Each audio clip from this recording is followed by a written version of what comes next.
Good afternoon. Good afternoon. Thank you so much for tuning in today. A talk with Cedric Turner. I got a very, very blessed young lady on this. Listen, on this podcast today, is she gonna share some testimony to you to make you get up and shout like you do in church?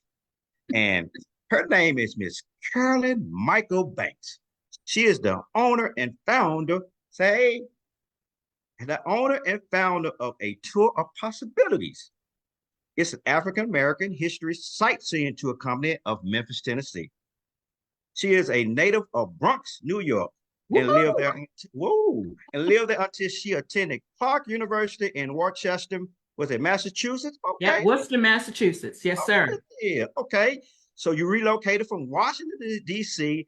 and you began working for a sightseeing company in various capacities.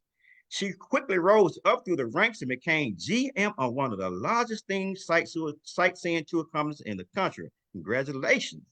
Thank you. Miss Banks, she's certified with the City of Memphis Small Business Enterprise, the SBE program, Minority Business Enterprise, the Shelby County Locally Owned Small Business, Shelby County Schools, Minority Business Enterprise, and Memphis Shelby County Airport Authority. And also, she is a member of the Disadvantaged Business Enterprise. And today, Miss Carolyn celebrated 10 long years in business. Congratulations, Miss Carolyn. That is such a blessing. That is a Thank you. blessing. Yes, So, it so is. without further ado, Miss Carolyn, I want you to jump on in and just give us a brief history about, we want to hear, because God is very important in anything that we do in life. So we want you to tell us what God has done for you and your business and the trials and tribulations you have experienced thus far. Take it away, Miss Absolutely. Carol. Thank you. Thank you so much, Cedric, for giving me this opportunity. And I never take this opportunity for granted because you didn't have to talk to me, but you chose to, and I thank you. And my business is really a result of someone telling me that people don't want to know about African American history. That's how it really got started. So I started my tourism career in Washington, D.C. What a perfect place to start. And as you mentioned in the bio, that I had a chance to work for a very large sightseeing national tour company. And when I became general manager, I decided to add some African American history because it wasn't there and it needed to be there. And I did all the research, got everybody trained. I'm thinking this is the best thing since sliced bread. My CEO calls me, and I just know he's going to pat me on the back, and he says, "What's all this black stuff?" And my first reaction is, well, was there grease on the seat? Do I need to send somebody a check? Because I can do that. I'm a good GM.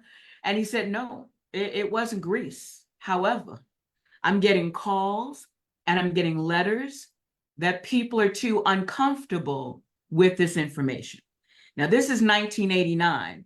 And how interesting it is that we're still having the same conversation, that people are too uncomfortable with facts, not stuff I'm making up out of my head, but pure facts and history, to be specific.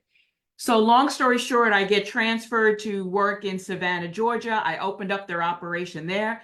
I get transferred to Philadelphia, Pennsylvania, and open up and launch their operation there.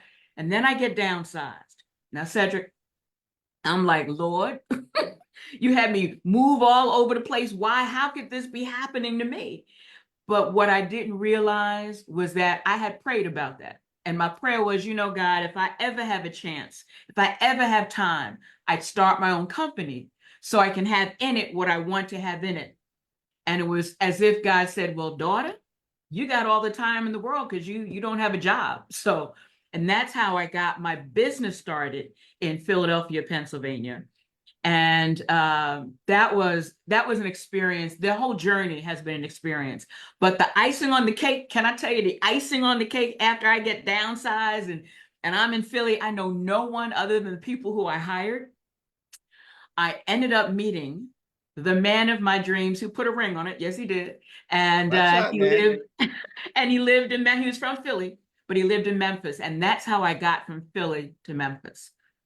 And I'll tell you, Memphis is not exactly on my list of places where I thought I was going to be living. But he ordered some steps truly out of my realm of where I thought I was going to be. And here I am now. And as you mentioned, my business, even though I've been here 24 years, I started my business 10 years ago today. Congratulations. Thank you.